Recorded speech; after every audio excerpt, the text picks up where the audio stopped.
Good morning to everyone. A warm welcome to all of you all here, and thank you, esteemed speakers, for joining us here.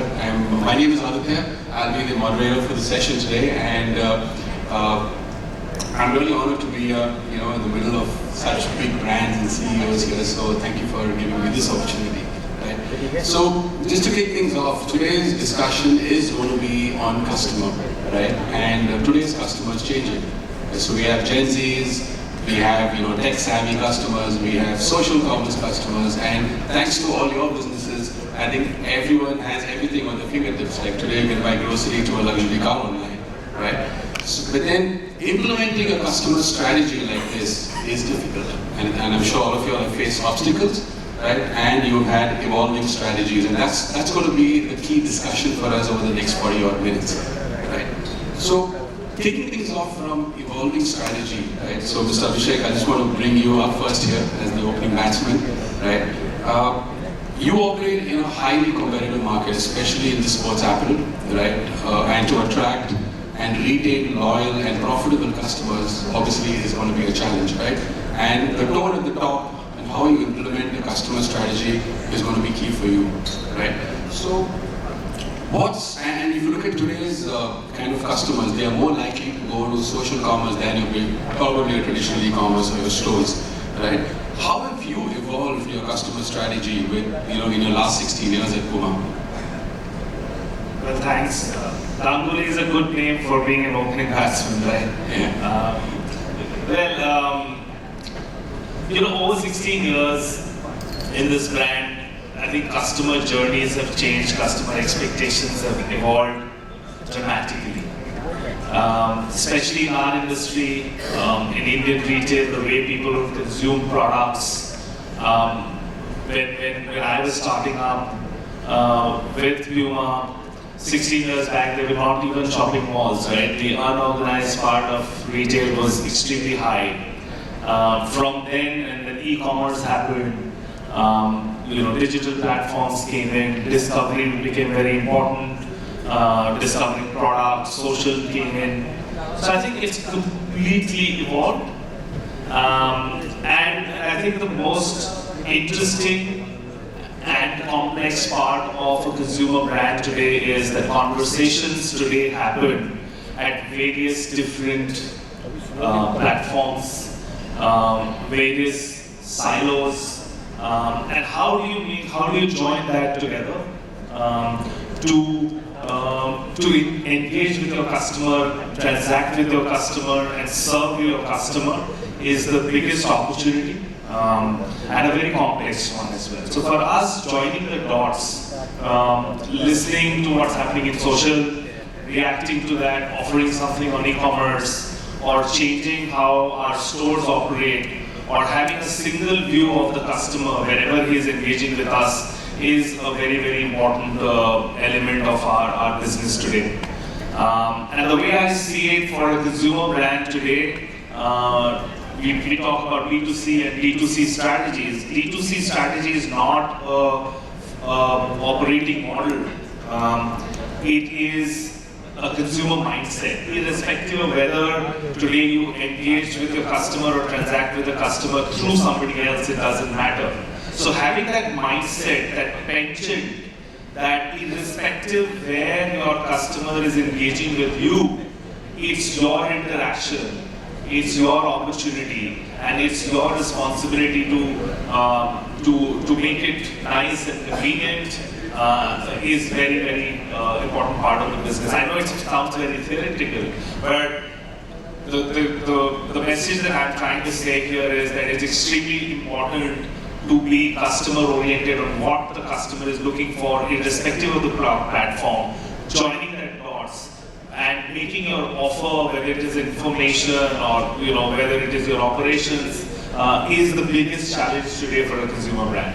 Okay. Thank you, Abhishek. And staying with that thought of joining the dots and really looking at a single view, Mr. Naveen, I would like to bring your view in terms of you operate in a very niche luxury market, right? And obviously we have seen a lot of contraction in the market because of the pandemic, right? But how have you evolved your strategy post the pandemic? What's been the changes that Lexus as a brand has brought in? Thank you so much. Yes, it's a very interesting thought. Customers are the center of whatever we want to do and whatever we do. Just to narrate a personal anecdote, I was away from the marketing domain for about 6-7 years. When I came back to marketing, I realized that the certain paradigms have changed. CRM certainly started being calling as CDP, digital economic times, digital taking space over print, etc., etc. But then we had to realize that there's one thing common, that customers still remains at the center of whatever we want to do. Given these facts, we had to kind of build our strategies in terms of what had to be presented to the customers. And let me tell you, firstly, we had to, it's very basic and fundamental. All of us are marketers and we know who our customers are and who was my competition. There is very interesting thoughts that have been left by some of my predecessors that we don't compete with others. We have to compete with ourselves. If I were to name, especially in the luxury car domain or luxury industry domain, it's often said that an LV does not compete with a Euro boss. LV competes with LV. If I am able to retain my customers, if I am able to do justice to them and meet those expectations, I don't think so competition can attack us. So from that point of view, we have initiated some programs and we have taken care of our customers. One of the important things that we've done is what is called Access Live. This is to understand the passion points of our guests and then tailor-make strategies to meet those needs. We've also launched programs like Lexus Care. Recently there was a flood happening in Bangalore where I come from. We announced a program so motto that that whatever car you may be driving, be a Lexus, whatever condition, we'll give you a replacement car in case your car has a damage, and so on and so forth, so that we'll put you on a fast track in terms of your car repair, etc. Why I'm narrating this is not to sell my company, we do that for a living. But here is the point. This seminar is about customer centricity. Unless you are focused on who your customers are, unless you are giving them the best service, you can be rest assured that they'll be looking out for it as well. The best thing that I want to say at the end is, from an ROI perspective, we often look for new customers. All of us tend to look for new customers. But the route that we take is spray and pray. Honestly speaking, from that, taking care of your own customers, taking care of, we call them guests, taking care of your own guests, gives you a much better ROI. It's been scientifically proven by our industry in health markets that you can get more than 30% of your customers through this route at 18% of the cost of a new customer acquisition. So I think it makes sense to refocus, re-energize and stay focused on our guests, we call them guests, so that we can deliver the best experience to them. Thank you. Interesting, you're calling them as the guest, that's a nice coordination. And also, one thing to go to what you said is making the customer feel valued, right? Now, you're moving from evolving the strategy to making the customer feel valued, right? So, Mr. Sarbvir, I want to stick with that point and get your view in terms of, you've been digital from day one as an organization, right? Now, you have a long value chain in your whole customer or a guest journey, right? And how do you make the various moments of matter, right, for a customer across the digital value chain really important? And how do you make them feel valued? Sure. So I think first we have to understand the insurance domain, because the context is very different. 3 or 4 things. First is that we all know the importance of insurance, but we don't want to do it. We feel that it is not for me, it will happen to somebody else, not to me. Second thing is we say, okay, I don't have to do it right now, I'll do it later. I know that I should do it. Third thing I'll say is that no, the insurance company when the claim comes will not pay the claim. So why should I waste my money? And the fourth context in our industry is that there is fraud involved in this industry. So if you see the first 3 points and you try to make the experience too smooth, what you will find is that the fraud will kill you at the other end. So this is our context that we work in. Now once you have this context, what is our key job? Our key job is to create an environment of trust, both from a customer perspective and from an insurer perspective. Because see, we are in the middle. It's important that I give good business to my insurance partner, but I also look after my customer. So our whole focus is based on these 2 things of creating trust in the system, and we do small things, right, to engender this trust to the final point where if there is a claim, how do we become part of it? So one of the things that we do now is that we tell people that if you have a claim, So we had Akshay Kumar basically on TV saying, if you have a claim, just call Policy Bazaar, the rest will be taken care of for you. Now that was a very, if you think about it, for a sales-driven organization, that was a big move because you're not going to get direct business when you have an ad like that. But that is the context, right? And we like to divide our world into what we call moments of truth. So there's the first moment of truth when a person gets insurance, what is the process, how do they choose, what can we do to help them choose? And then there's the second moment of truth, which is the real moment of truth, which is when they use the insurance. Now again, as you all probably know, only few percentage of people who buy insurance end up using it in that particular year. In fact, it's a great product, right? The best use case of this product is no one should use it. So it's a very difficult thing that when you have to make a claim, even if it's a small matter of your bumper being hit by somebody, the person is upset, anxious, sometimes angry depending on the situation.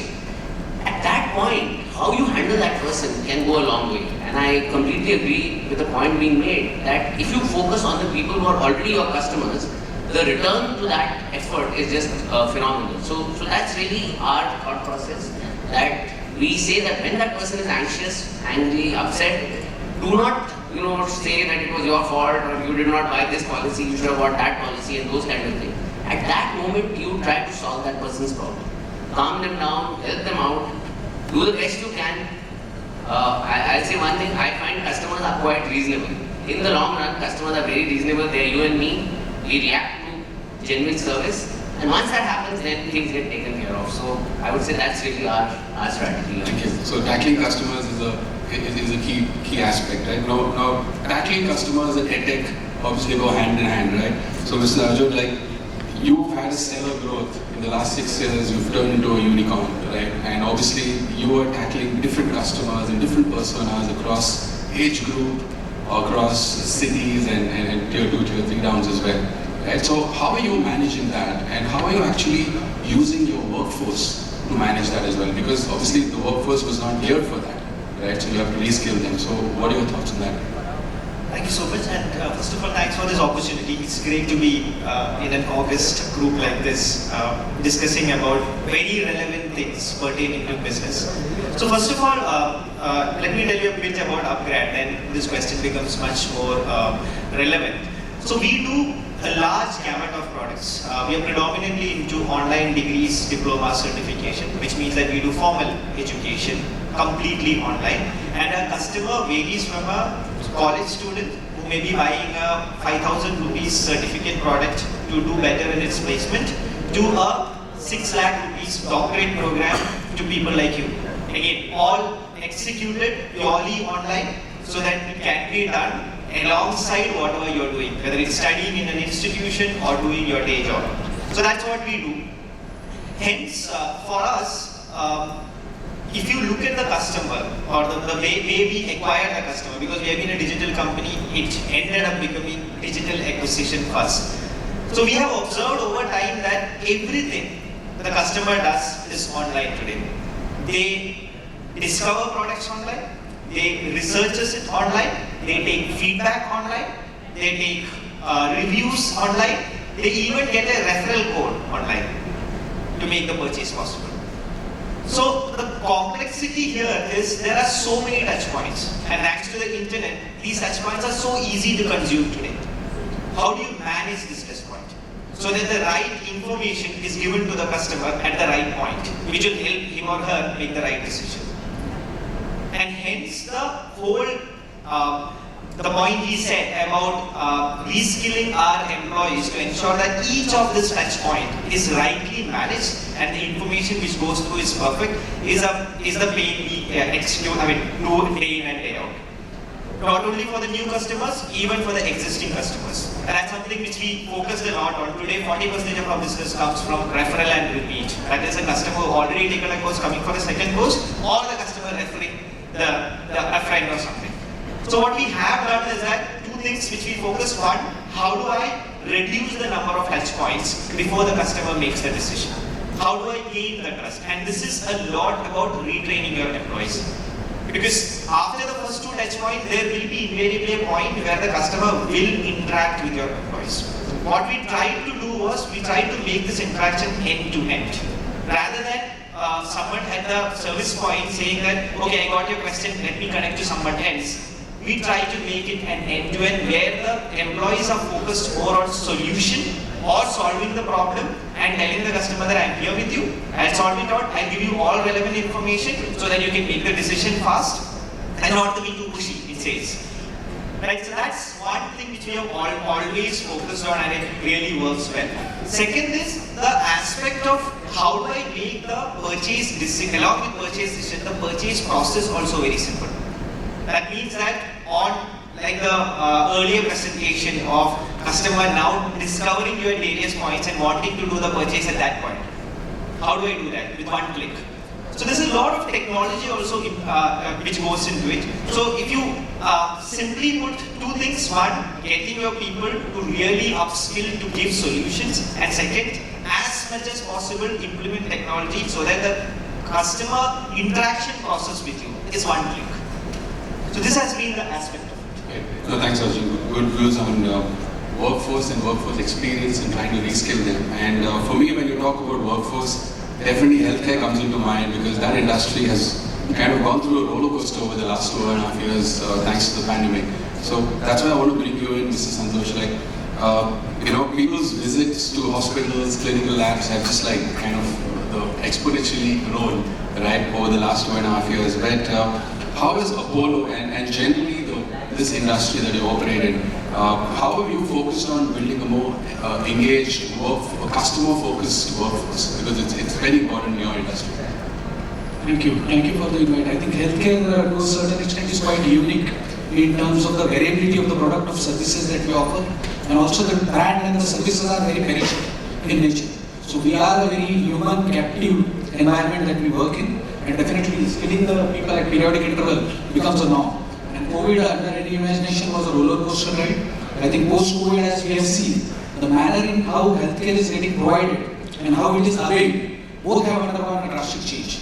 We have adopted technology to a significant extent, and that's the reason particularly when we talk about healthcare in particular, when we see elements of empowerment, the staff decisions need to be taken by the layman who is handling the particular episode, handling the particular care. And as we always keep on saying, only for deliveries, the ladies to be moms look forward to coming to the hospital. Apart from deliveries, nobody wants to come to the hospital. They are compelled to come because of the disease prognosis or the disease profile. Hence, it is very important to look at the element of empathy, the whole skilling matrix that we talk about. And the second important element what we do quite well is the element of service recovery. So at any point of time when there is a variability of care, deviation of care, which is bound to happen, the sooner you can catch it up and rectify it in the same episode of care. And that's the reason within Apollo also, we get into accreditation standard. So most of our bigger setups are accredited with what is known as Joint Commission International, which is in parallels to ISO in one of the manufacturing setup, or NABH, which most of the people will be conversant with. So this helps us in getting into routine peer reviews, looking at medical outcomes, looking at the overall voice of the customer, feedback that we collect at periodic interval, and this reduces the overall variability of care that needs to be brought on board. Another important element that we focus on, volume is the key driver. With more and more volumes, the skill set and acumen of the surgeons or the clinicians who work on a particular thing obviously enhances in terms of this thing. And that is again aptly aided by the technological tools that we get into. So we have what is adopted, which is known as the clinical decision support system.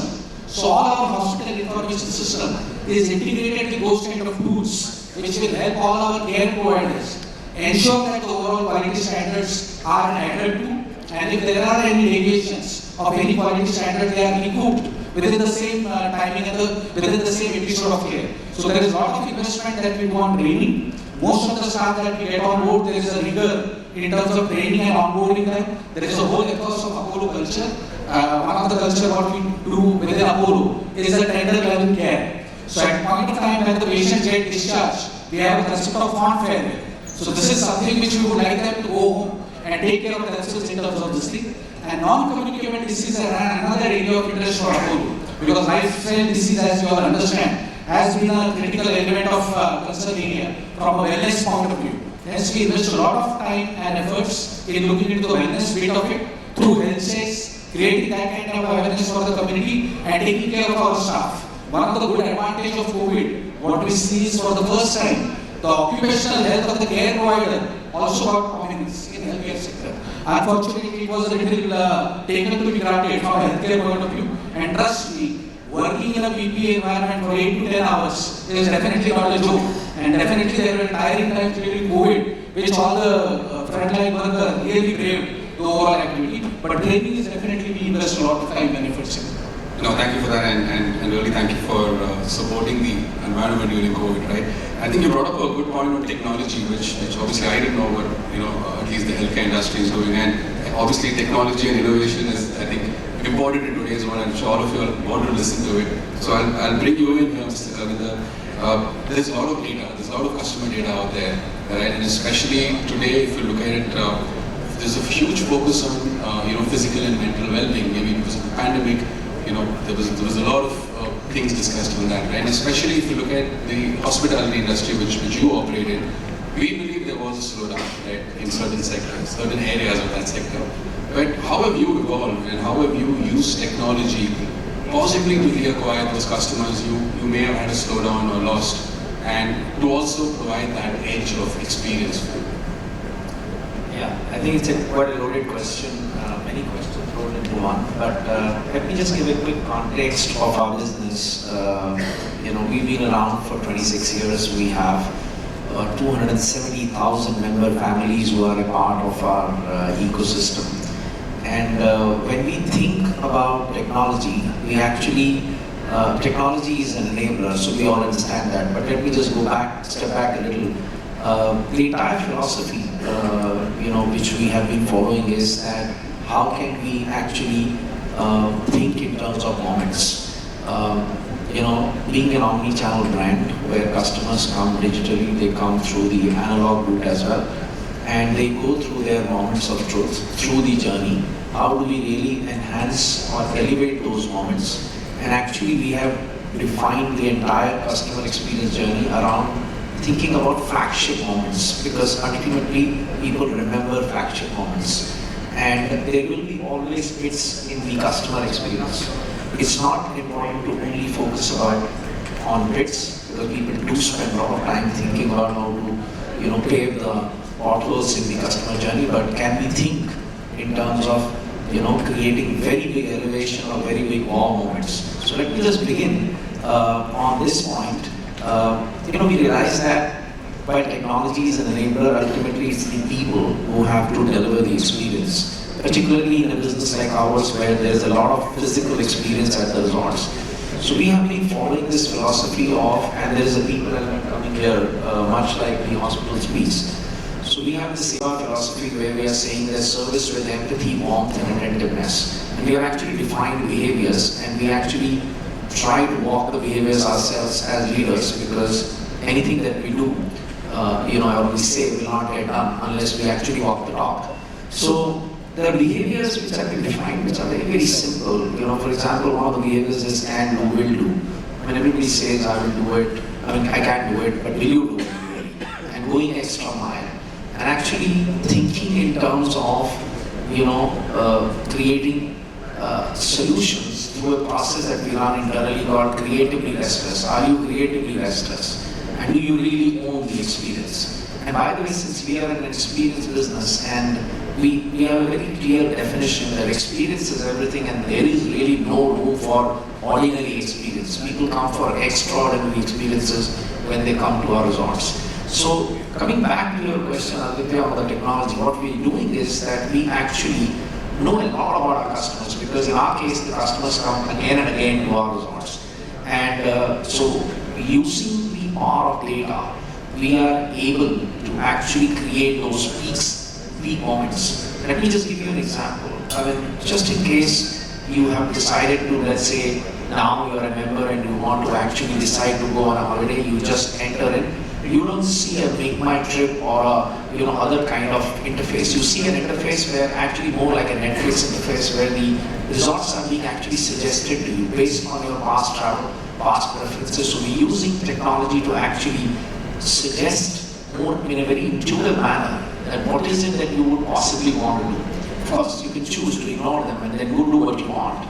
But that's something that we believe is the real use of technology in a way to actually shape the demand, because in some way it also serves the business interest of suggesting you resorts where we might have a lower occupancy, of course in line with the business interest. The second piece is that when you reach at the resort, you'll be surprised that people give you a warm welcome. There's all these behaviors that you are seeing, but there's information about you which is already available to the resort, and we call it as a Kundali database, which means we know almost everything about you, what you did last time, what kind of a welcome drink you prefer, what kind of a pillow you would want, what kind of a room you prefer. Obviously, we try to ensure that you get that kind of attention as well as the kind of experience. And this finally, in terms of outcomes, Aditya, I wanted to share that almost 40% of our business comes through referrals, and a very large percentage of the people are actually upgrading their memberships.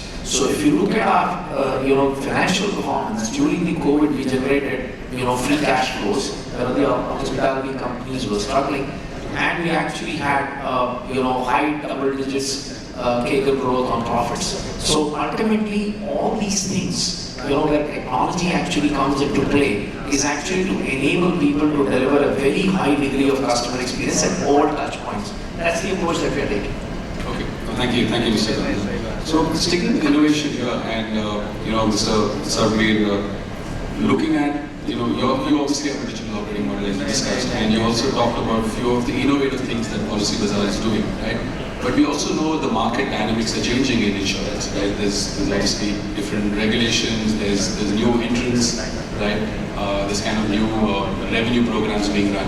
How are you coping with these change in dynamics through innovative technologies? It should be technically easier for you since you're already digital. No, absolutely. And if you see, Policy Bazaar has driven a lot of the innovation in the insurance industry, and good news is that it gets picked up by other people as well. I'll just share a few things, right? For instance, we had this concept of video inspection, right? Earlier there used to be a concept that car, after a certain point you had to have somebody come and inspect it, and that had its own sort of set of issues. Now you can make a video of your own car. It's actually now you're not even seen by a human being. It's read, looked at by AI in 98% or whatever of the cases. The system goes through with it. In other cases, a human is required. In health insurance, for instance, earlier the focus used to always and still is on IPT, which is if you're hospitalized, then you get paid. So we said, look, a large portion of the cost is not just in hospitalization, but is also in OPD and other areas. So we have brought forward, networks where OPD is allowed. So I think the focus always for us is to simplify the journey and to also show, sometimes it's about data. I'll give you another example which is very interesting, that in term insurance, housewives were not allowed to buy term insurance. And the logic for that was that there is a moral hazard that if a housewife buys term insurance, then something would happen to her because other people know about it. And when we looked at the data, we found that there was absolutely zero correlation in this whole issue. Now, it sounds logical, it sounds right, but actually nothing is there from our data perspective. So we were the first people, I think about 6 to 9 months ago, we were able to convince one insurance company, and they launched for the first time. Can you imagine in 2022, I'm telling you something, that there is term insurance available for housewives. We would expect that this should have been done, 50 years ago. So sometimes, there is, Mark Twain or somebody said this, and I really, remember it, that it's not what you know which is the problem, it's what you know which isn't true is the problem. And I think that is something that is really, that we work on.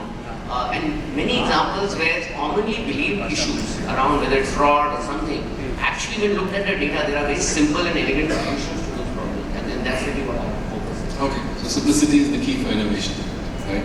And obviously, when you look at EdTech, Mr. Arjun, obviously it's not simple, right? How have you what kind of tools, processes, and different operating models that you're using to kind of tackle your dynamic changes? Because as you were saying earlier, 1 year is not the same as the next year in terms of your customer personas, right? So how have you evolved there? Yeah. So first of all, we spend a lot of time to ensure that our customer is very happy with our product. As I mentioned earlier, 40% of my sales comes only because I keep my customer happy. So we go a distance to ensure that the customer actually completes and gets the outcome they look at. And in education, it's very hard. Think about people like you who already have a 15-hour day job, and I'm asking them to come and study online for 2 hours every day. Not easy at all. You lose your focus. Every day is a different problem. You are not able to give that consistency. So we have a set of people who ensure that this part is taken care of. They track the users. They go in and tell them that if engagement is not there, they tell them that this has to be done. We call it as the buddy of the customer. Now, because I operate in a system like this, it is important that my customer is able to talk to a human. If I let them talk to an IVR or things like that, the irritation just goes. So always the focus has been that can the customer really talk to a human, whether it is chat or on call, when they need it. And that's very important for us. But at the same time, if I have a system like this, then the chance of too many calls and chance of unnecessary calls is very high. So what we did was, we used data to understand what is the chance of a particular customer call to our buddy. So we track everything, and the buddy tries to reach out to the customer before that issue hits that person. So that's one place where we have used a lot of data and tried to develop internal data science model to predict this. Right. Number one. Number two, we use a lot of tools to train our people. It's very important that our people answers the right way. They are taking the right ethical standpoint in a lot of things. So a lot of focus goes in it. Then of course, a lot of technology deployment to reduce the number of touch points. How can I make this experience as good as that? Another place is, as I told you, a lot of customer comes back. So subtly, we also use technology to sell and tell the customer that, can you bring a friend in there for the next purchase? So these are the places where we do a lot. Right, so human-centric approach with innovation is what fundamentally you want to use, right? Now, I'm going to take a slightly different view here in terms of, I know we touched upon reskilling, we looked at empathy, and we looked at customer centricity. But I think collaboration and reskilling is going to be critical, and that's why, Mr. Santosh, I'm coming back to you here. You've been in the business for nearly 40 years, right? You will have staff who would have had different skills maybe at the start, and now obviously the industry is evolving as you spoke about earlier, right? How are you focused on reskilling your staff across the value chain, not just your surgeons, but even if you go back administration, back-end operations, sales and marketing, how are you focused on that? I think healthcare as an industry has evolved a lot. While government has taken a lot of initiatives to standardize cost, a lot of initiatives have not been undertaken to standardize care. I think the outcome is still debatable in terms of this thing. There is a whole lot of subjectivity. Obviously, we are proud within Apollo. We did a lot of things for quality standard when competition was not around. So we were the first one who pioneered GCI, NABH on board in terms of those kind of onboarding. So skilling is definitely an area of interest for us in terms of this thing. And given the kind of challenges in terms of huge attrition of the staff, this definitely becomes of paramount importance. Luckily, again, within the Apollo ecosystem, we have 77 hospitals where there are ample cross-training opportunities, where we create those kind of opportunities which can be done. IT technology adoption is one big activity which we look at, because that ensures consistency of quality that we provide and reduces the variability of care. That's our approach in terms of looking at those kind of things. There are multiple forums where we do those kind of skill labs at periodic intervals. Nurses in particular, who are the backbone of any healthcare industry that we talk about, we get into cohorted specialties. Like for liver program, we will have a cohort created separately with those specialized nurses, and we invest a lot in that, those kind of activities, and that has helped a lot in terms of ensuring outcomes, ensuring good clinical outcomes in terms of the overall activity. So I think we have come a long way, but definitely it becomes a challenging area. Yeah, so thanks for those views. And kind of looking at collaboration and reskilling, Abhishek, the retail industry is a really long value chain. You have marketing, sales, operations, returns, customer feedback. How do you make sure that DNA of customer strategy and experience is actually kind of embodied across all the teams? And what challenges are you overcoming there?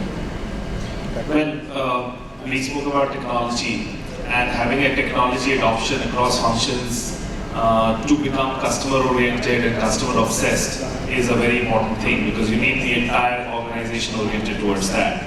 But I'll tell you a few things which are probably far more relatable from our business. The mindset to serve the customer. So for example, in Panjim in Goa, we have a store. So we have staff who all speak Russian. Now, of course, in the time, this is probably not the right time, but you know, look at the number of Russians who come to go out to shop, and we took that decision. And then across the board, right? I mean, you can have your best SOPs in place, but we are also operating in 450 exclusive stores across the country. Very difficult sometimes to standardize an experience, right? And we all in service industry know how difficult it is. And sometimes you cannot standardize a few things. I'll give you examples. Our customers build relationship with, our store teams build relationship with customers to the extent that they get invited to their managers and parties and stuff like that. And you cannot put a standard to this. You cannot even put an expectation to this. That hey, you know, you build a relationship such that you know you get into their private circle. But we celebrate stories. So we don't just celebrate, like, you know, in the retail industry there is a norm to celebrate a very large, let's say a large transaction, right? Somebody came to a store and shopped for 2.5 lakh rupees, people will celebrate that, right? But in our company, we celebrate stories of customer orientation. And I think that is very important because that rubs on, right? Now getting a customer involved in social media is a very big opportunity. So we, during Women's Day, we created a campaign where actually college kids primarily would come to our store, style themselves up, and we would shoot them, give them access to their image for their for putting it on their social. And hey, you know what? They became models of our catalog.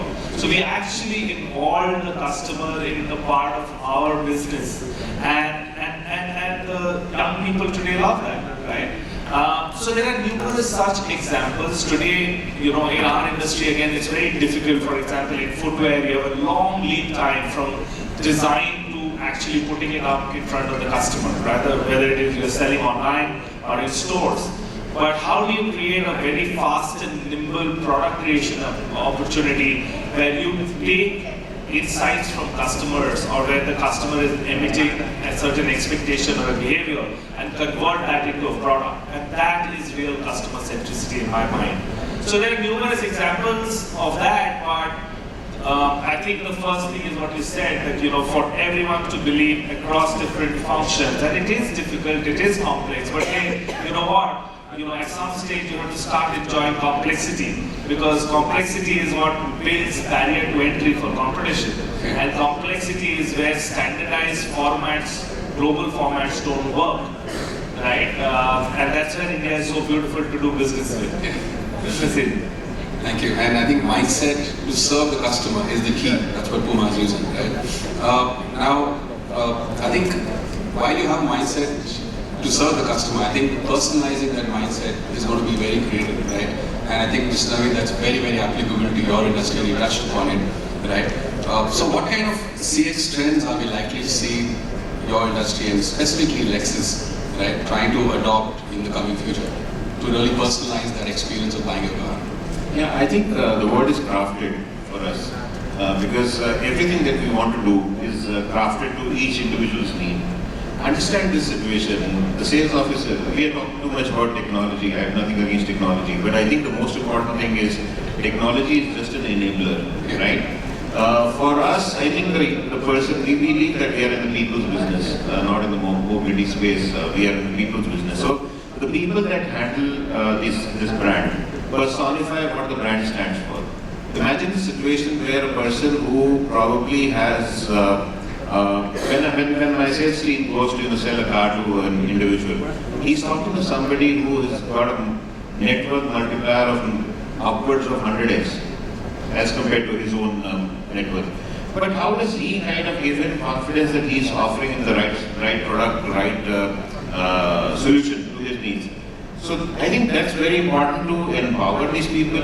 It's very important to kind of train these people. It's very important to find the right people. So when we select the right person, we take him through a series of psychometric tests, just to understand whether he has a need to whether he understands the need to serve people or not. Obviously it's a Japanese company, so Japan is known for its hospitality industry. We check whether these things are present, because Indians are heterogeneous, Japanese are homogeneous. And we have to find those skill traits in those individuals, whether they are willing to serve, in terms of, whether they have the spirit to serve, so to say. I think that is very important. Once you have that basics right, then I think it's the fertile ground for doing anything that you want to do thereon. No, thank you. I think empowering the workforce will be extremely critical, right, in hyper-personalization. And coming to my last question for this session, Mr. Kavinder, I think your industry having hyper-personalization is extremely important, especially when I'm going on my vacations, right? So, if I look at just generally Mahindra holidays or even the industry, right, we are definitely moving away from standardized packages, and you kind of touched upon it earlier on. But what are you doing very specifically, which maybe your competitors are not doing?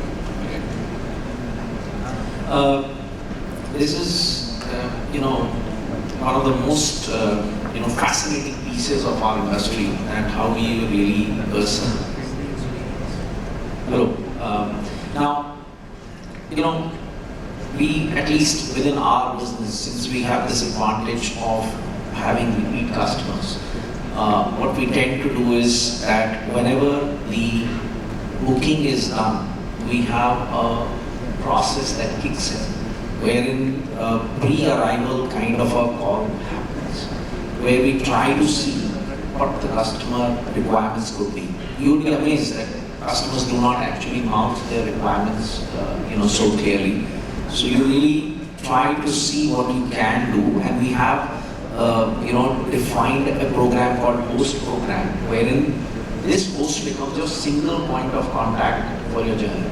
So you do not have to come and look into the front office or talk to the housekeeping guy. So there is a host who sort of talks to you and who is welcoming you. And of course he has your Ganguly, as I mentioned earlier in my earlier. So he has a very deep information about you, but he still doesn't know what you could be looking for. So of course through the website you try your app, you try to get them to pre-purchase an experience or whatever dining experience. So what we've done is the moment people come in, there is obviously some level of conversation starter that happens wherein what kind of occasions that you are trying to celebrate, if any. And from our own database we know the birthdays and anniversaries. We really don't know whether somebody has just got a job offer or somebody has been promoted. That kind of information is not there in our database. So we actually overhear sometimes conversations when people are checking in, and we figure this out, that they have come here to celebrate, a promotion. So, you will see that there are, dining options. What we have done is, for these special occasions, we have crafted very, very specific, dining experiences. And I was trying to do something similar in Bombay, I just couldn't do so. That's why I was just trying to say this is so unique. You could actually be dining, if a resort is on a beach, you could actually be dining with 3 or 4 or 5 members of your family on the beach. Okay, specifically crafted word, the experience crafted for you. And you could be dining under the stars where there is no one around, so you could be in far location away from the resort. You could be dining near the swimming pool. You could be dining in the pool. There are times when the pool is emptied out and there are experiences created where you actually go down, there's no water of course. And then you create an experience where you say that, okay, there is a small cruise, particularly in Kerala, there are backwater cruises. You just get on to the cruise and 2 hours of cruising as well as dining completed. So while you finish your dining, the cruising is completed as well. So you try to create these hyper-personalized experiences more in the area of food and beverage. Of course, there are other experiences, whether it is spa or whether it is the outdoor activities. But the idea is to see that how you can actually meet the needs of family bonding, because that's the primary purpose for which people come to our resorts, because we are very focused on family vacations. We are not a nice company, we are not a wedding company. So our entire focus is to see how we can learn about people, their preferences through technology and through our own interactions through this host program, which is a hugely successful program. That is why I mentioned earlier that 40% of our business comes through reference. And that actually drops on a cost of acquisition significantly. Thank you, Mr. Mr. Kavinder. I think fantastic views and especially crafting experience, right? Unfortunately, we are over time, but I think I'd like to thank all of you all for taking time out for this session, and just want to call out for the benefit of the audience in terms of my 10 takeaways, right, from esteemed CEOs who are really crafting experiences. One is focusing on simplifying the journey to make sure that you have a good single view. Passion for your customer is extremely important, right? I think making the customer feel valued, which is going to be critical across different digital or physical value chains, right? Reshaping workforce and also bringing empowering workforce. So EX is equal to CX, right? I think that's the mantra you're using, right? Innovation with human capital, I think that's what I learned from you, Santosh, right? And using AI to adopt CX, that, some points which you said, Mr. Arjun, and a human-centric approach, right? I think human-centric approach in the complex changing customer needs is critical. And the last one is, which I personally like, I think is the mindset to solve the customer problem. I think that's what you said, Mr. Abhishek, in terms of across the complex value chain, different departments, how do you keep that mindset, right? And in all, I think the takeaway would be how do you craft the experience and make it personalized, right? So, thank you for sharing your views, and really appreciate you taking time out from your busy schedules to discuss this topic. And thank you, everyone.